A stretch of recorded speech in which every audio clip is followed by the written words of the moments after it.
Saya melihat banyak teman-teman nih alumni IPB ini kan basicnya pertanian ya. Iya, iya. Kenapa mereka banyak masuk ke dunia perbankan gitu? Masyarakat kita mengenal tentang perbankan itu taunya hanya menabung dan meminjam. Iya, Ya, betul. giliran punya duit banyak, kadang-kadang hanya taunya menabung. Ya. Selanjutnya muncul pula pinjaman online.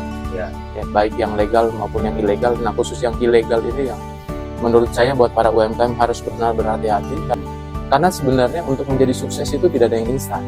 Ya betul, perlu waktu ya. Dan bank itu perannya sebagai booster, pelengkap. Bismillahirrahmanirrahim. Assalamualaikum warahmatullahi wabarakatuh. Waalaikumsalam warahmatullahi wabarakatuh. Alhamdulillah di hari Minggu yang cerah ini saya berkesempatan untuk berbincang-bincang dengan alumni IPB yang sekarang sudah ya sekitar 20 tahun berkontribusi ya di dunia perbankan. Beliau ini praktisi perbankan ya, bahkan sekarang menjadi direktur di bank swasta di Kota Bogor ya. BUMD.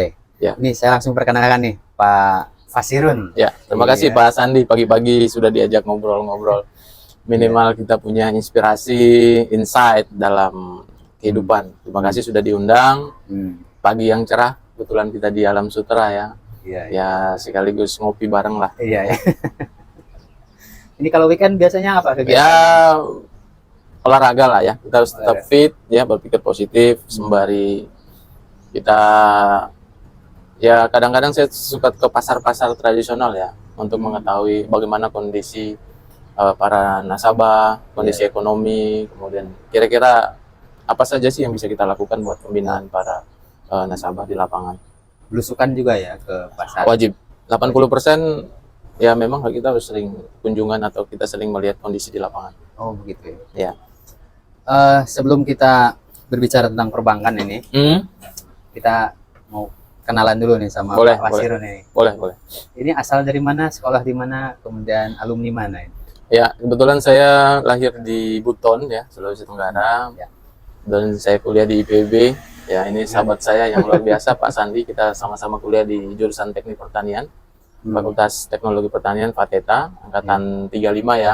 Ya, angkatan reformasi, angkatan 98. Ya, dan alhamdulillah IPB banyak memberikan banyak inspirasi ya. Bagaimana orang-orang daerah bisa kuliah, ya, ada jalur USMI. Kebetulan saya lewat jalur USMI, undangan.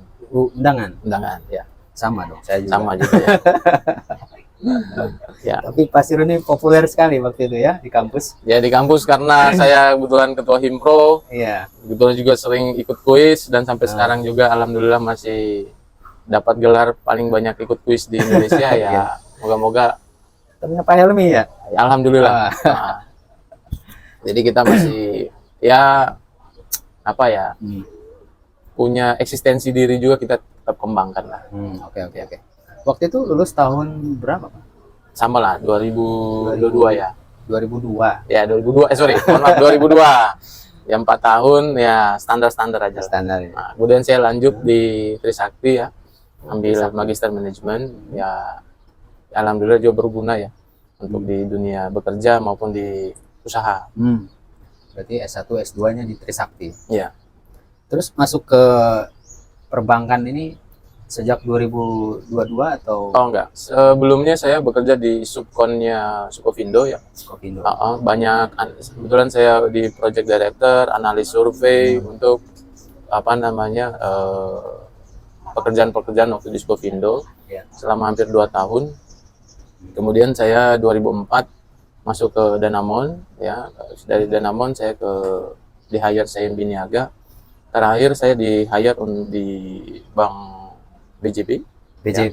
Dan sampai sekarang masih di Bank BJB, namun ditugaskan saat ini di salah satu BPR di Kabupaten Bogor sebagai direktur. Dalam rangka memang untuk salah satunya adalah memperbaiki manajemen, kemudian bagaimana melihat eksistensi perbankan untuk UMKM. Oke. Ya, seperti itu. Saya melihat banyak teman-teman nih alumni IPB ini kan basicnya pertanian ya. Iya. Kenapa mereka banyak masuk ke dunia perbankan gitu? Ya mungkin tidak semua lah, tapi memang ada juga beberapa alumni kita yang di perbankan. Mungkin passionnya ya saya pikir ke sana ya. Tapi kepedulian kita terhadap UMKM ataupun masyarakat pertanian juga tetap ada, karena produk perbankan juga dilahirkan untuk masyarakat pedesaan, masyarakat yang membutuhkan akses perbankan ya. Iya. Jadi kalau orang IPB kerja di perbankan ya pada dasarnya juga ingin memajukan pertanian, ingin memajukan UMKM dan segala macam. Tinggal bagaimana kita bereksistensi di situ, Iya, keberpihakan kita sejauh mana. betul, betul. Ya. Itu tantangannya bagaimana? Tantangan perbankan nih. Ya, tantangan perbankan saya rasa memang masyarakat harus perlu banyak diliterasi, perlu banyak diedukasi, karena begini ya, masyarakat kita mengenal tentang perbankan itu taunya hanya menabung dan meminjam. Iya, Ya, betul, betul. giliran punya duit banyak, kadang-kadang hanya taunya menabung. Padahal sebenarnya produk-produk perbankan bisa digunakan untuk berinvestasi Oh iya, jangka panjang. ya, betul. Bagaimana produk-produk perbankan juga bisa digunakan untuk merancang kehidupan masa depan. Nah, begitu juga pada saat orang memulai usaha, orang-orang perbankan itu bisa dijadikan sebagai mentor untuk berkonsultasi. Jadi perbankan itu tidak harus kita lagi butuh modal atau tidak punya duit baru datang ke bank. Ada persepsi yang salah juga. Jadi berkawan atau bermitra dengan bank, salah satunya boleh untuk berkonsultasi. Boleh. Ya, untuk bisnis apa yang kira-kira sedang tune in, yang cocok. Atau bagaimana memahami sebuah risiko dalam berbisnis, orang perbankan mungkin bisa kasih masukan. Karena bagaimanapun juga kan, orang perbankan banyak menilai atau melihat secara langsung tentang industri apa yang kira-kira risiko-risiko dan segala macam. Nah, kalau di luar ya fungsi perbankan cukup jelas lah. Nah, tapi di Indonesia kan ya sangat-sangat penuh dengan tantangan karena kita jumlah penduduknya besar, ya.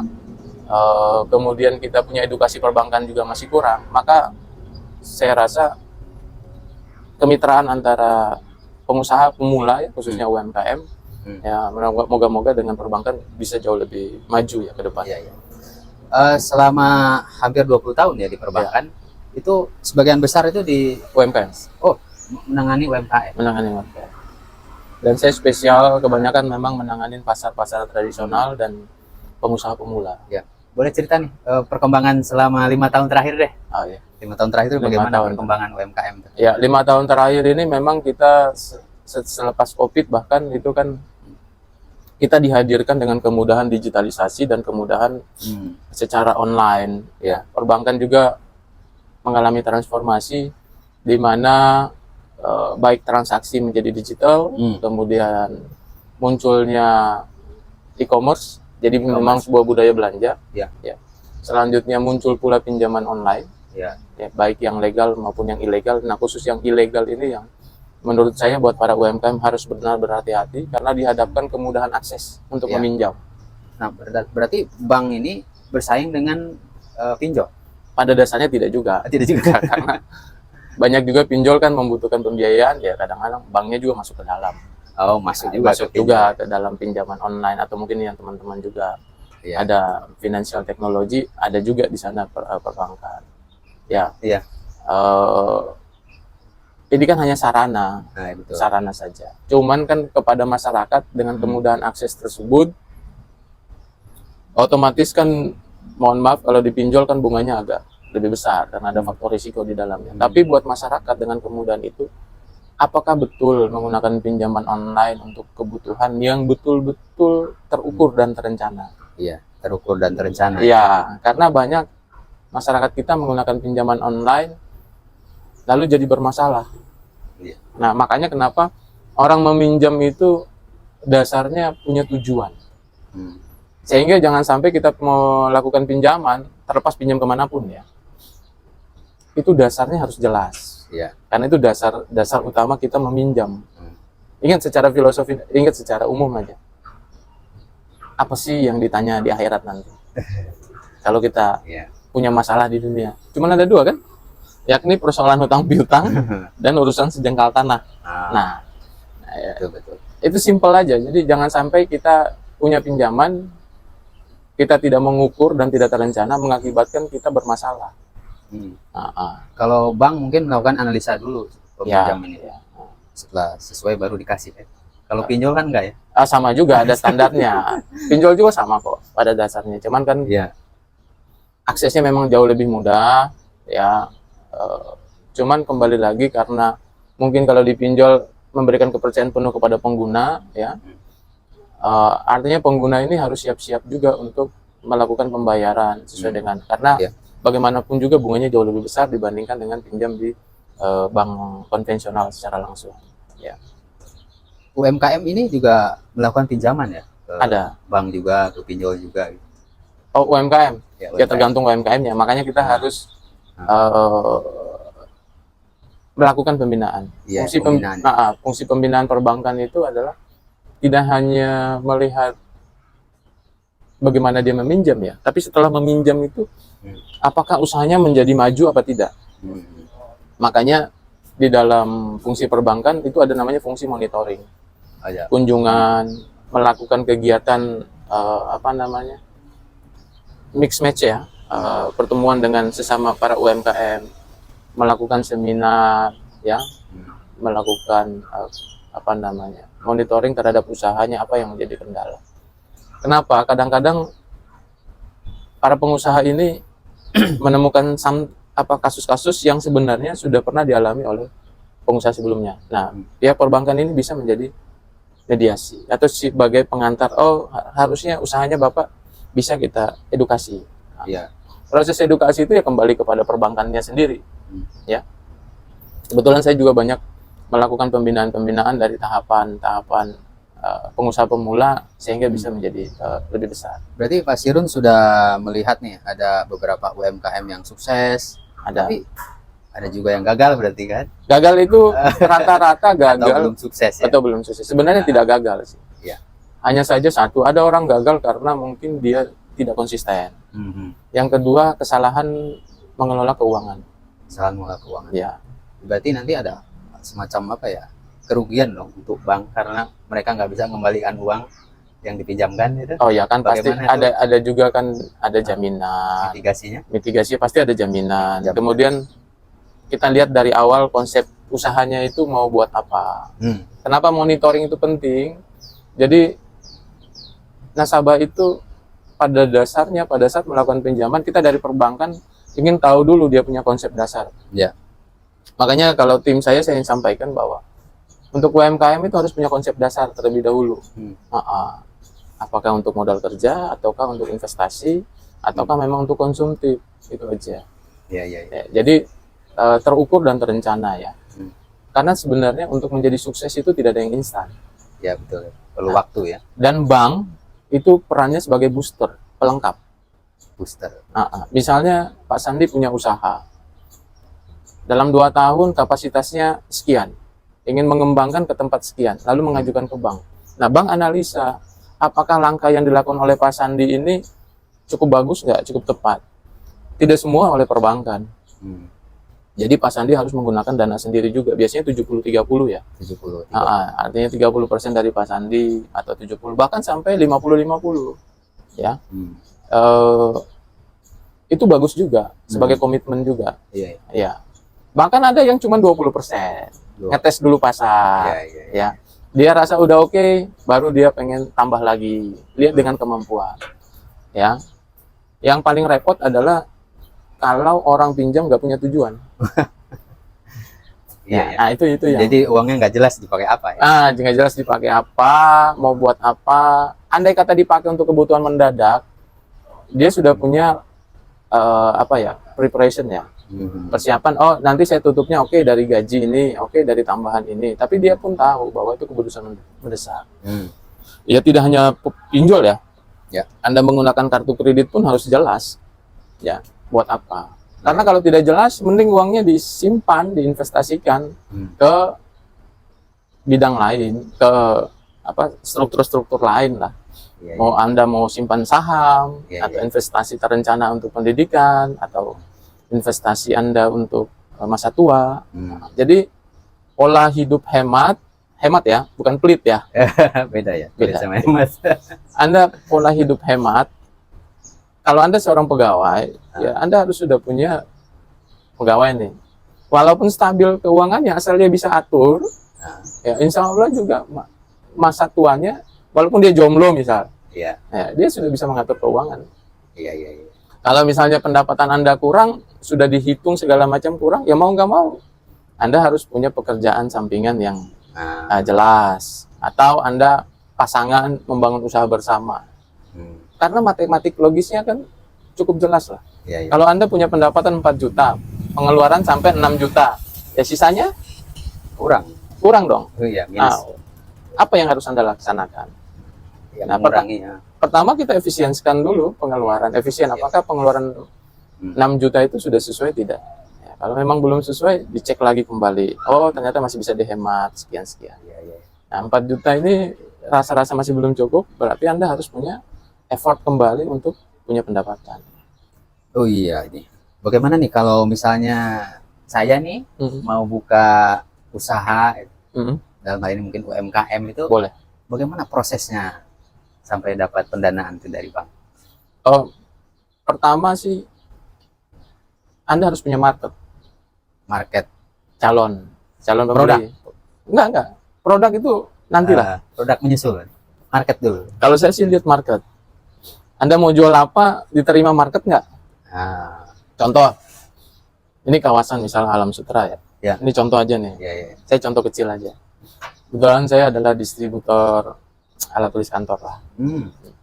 Dulu saya mulai 2017 bersama Nah. istri ya. Itu tuh. Mulainya bagaimana tuh? Mulainya gimana? Kita mau tahu. Nah, dulu Anda tahu gelang rumah sakit? Gelang rumah sakit ya, Tahu? yang Kalau Anda seorang masuk rumah sakit, Anda dicetak kan? Dicetak Pernah lihat, pernah lihat. nama Anda masuk, nama Sandi gitu. Iya, iya. Nah, dulu saya supply itu untuk rumah sakit. oh, Mencoba, ini ada produk, kita coba penjajakan. Jadi kita melakukan penjajakan, ternyata responnya beda-beda. Ya. Dan cukup lama, aturan rumah sakit itu pun tidak semudah yang kita kira. Ya kan? Nah, ternyata kita lihat, produk ini memang butuh effort yang lama. Maka kita merubah strategi. ganti Ternyata- produk, Kita coba tanya, melakukan survei. Rumah sakit itu butuhnya apa sih? survei. Oh, yang saat ini saya butuh itu cepat adalah alat tulis kantor. Karena itu dianggap sebagai barang habis pakai. Iya. Jadi tidak perlu lagi SOP, tidak perlu lagi Nah. pertimbangan-pertimbangan khusus. Karena tidak masuk ke dalam ruangan atau kamar, rumah sakit ya yang digunakan. Bukan bagian dari obat-obatan. Gitu. Nah, ini yang, ya kita memulailah market ternyata membutuhkan itu. TK. ATK. Nah, kita jual lah. Ternyata Jadi market ini ya, kami memulai dari rumah sakit dulu. ya, betul. Nah, alhamdulillahnya Tuhan memberikan kita jalan, ya kita masuk. Nah, market sudah ketemu. Yang pertama adalah price, harga. Price ya, karena kan mungkin ada supplier yang sudah masuk duluan Ya. ke situ. Intinya harga. Nah, berarti harga harus di bawah dulu. Nah, prinsip saya adalah harga semurah mungkin, Ya, mungkin ngambil untungnya sekecil mungkin. sekecil mungkin ya. Kenapa? Prinsip saya berdagang itu adalah nomor satu, jujur. Kejujurannya. Kalau harganya hari ini turun, jual pula harga yang murah. Sepanjang ongkos produksi atau ongkos kita berusaha tertutupi, Ya. ambillah margin sebutuhnya saja. Tidak usah berlebihan. Ya. Karena pengguna produk kita atau distributor kita juga merasa nyaman. Nah, Itu gitu. di awal saja atau nanti Sampai sekarang. Oh, seterusnya. Ya, sampai sekarang. Jadi kita punya prinsip seperti itu. Ah, Kalau misalnya harga kertas lagi naik, Ya. ya kita naikin sedikit.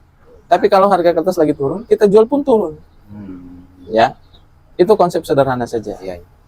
Kalaupun untungnya sedikit, kalau kita suplainya banyak, itu jadi besar juga ya.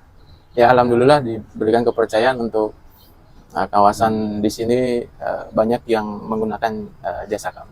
Sini, Serpong ini. Ya, ISD. Alam Sutra, Gading Serpong. Iya, iya. Kebetulan khusus untuk perkantoran dan rumah Tapi sakit. masih ada waktu juga ya, kan direktur bank sibuk. Kebetulan banyak saya serahkan ke jadwal. istri dan karyawan ya. Jadi kita mengatur waktu aja ya. Iya, betul. Yang penting kita bisa mempekerjakan orang, Iya. kemudian hidup ini kan bagaimana kita Nah, mensyukuri nikmat Allah aja.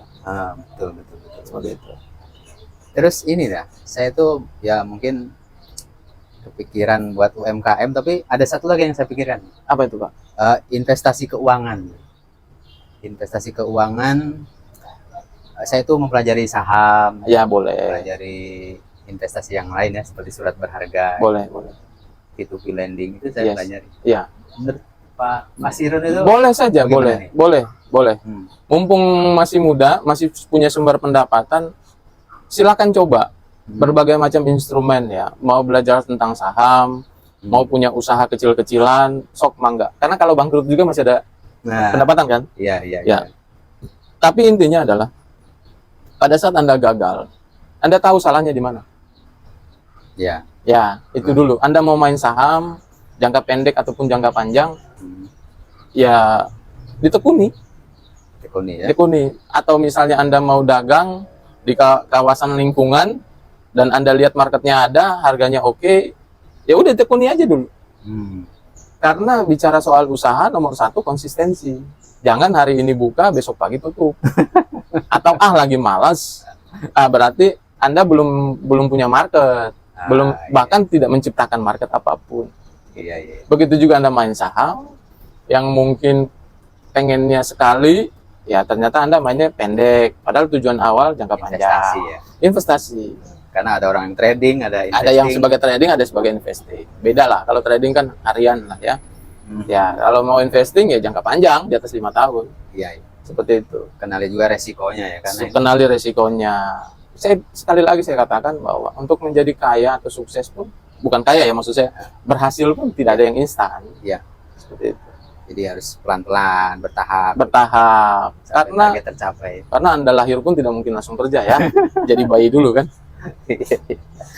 Oke oke Pak Sirun nih. Ya. Kalau nanti 5 tahun ke depan, kira-kira bagaimana nih pengaruh teknologi mempengaruhi produk-produk di perbankan? Ya, perbankan pada dasarnya sudah melakukan transformasi juga. Teknologi itu sangat-sangat erat ya dengan dunia perbankan, karena bagaimanapun dengan kehadiran handphone merubah banyak gaya hidup orang. Ya. Begitupun dalam bertransaksi. Di kota-kota besar saat ini mungkin sangat jarang orang sudah menggunakan cash. Sekarang orang sudah menggunakan QRIS, ya menggunakan sarana handphone untuk berbagai macam transaksi. Tinggal tap selesai. Nah, itu perbankan pun sudah menyiasati itu. Ya. Begitu juga dengan pola-pola pinjaman ya. Mungkin orang dulu harus ngisi formulir, sekarang pun tidak perlu. Jadi menggunakan teknologi. Ya. Namun pada dasarnya itu kan hanya bagian dari wadah mekanisme. Ya. Namun prinsip dasar dari perbankan tidak pernah hilang. Yakni bagaimana memberikan pinjaman yang tepat pada orangnya, tepat pada jumlahnya, dan tepat pada situasinya. Nah, jadi kita pun di UMKM memang kenapa harus tetap terjun ke lapangan, karena ingin memastikan bahwa calon nasabah itu ya memang betul-betul yang bersangkutan, ya bukan orang lain. Kemudian jumlah yang kita berikan sesuai dengan apa yang menjadi tujuan rencana usaha dia. Ya, dan yang ketiga harus tepat jumlahnya, tidak kurang, tidak lebih, minimal mendekati terhadap kebutuhan dia. Ya. Nah, terus kalau pemerataan bagaimana? Kan Indonesia terdiri dari pulau-pulau. Ya itulah peran Sudah merata atau belum ini?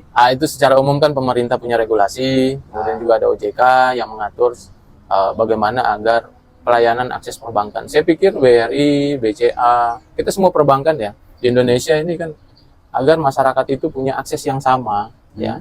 Dalam ketentuan OJK kan semua orang punya hak yang sama kok untuk mendapatkan akses perbankan, mengetahui perbankan.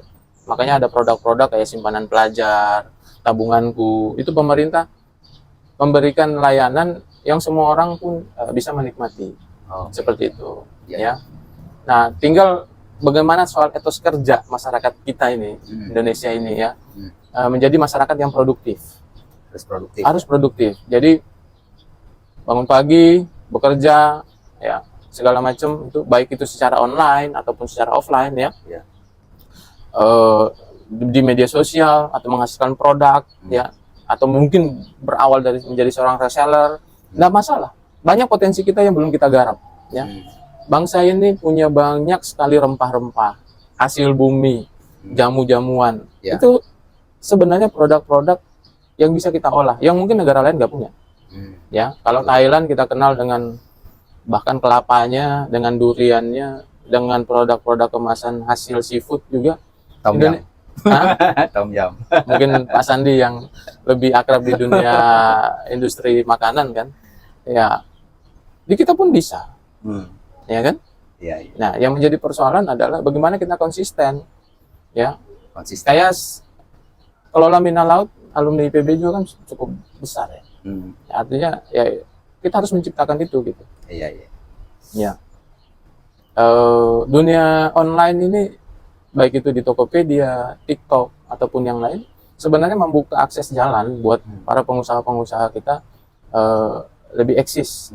Tinggal apakah produknya itu mereka bisa ciptakan sendiri apa tidak. Iya, iya. Itu aja. Oke, Pak. Pak Pasirun, rencana ke depan bagaimana nih? Apa mau tetap di perbankan? Oh ya. Karirnya Pak Pasirun? Oh, karir saya. Iya, Saya sih atau jadi pengusaha? Kalau atau pengusaha jadi tetap. politik? Oh enggak. Saya perbankan salah satu nawaitunya adalah bisa membuat orang lain sukses, Pak.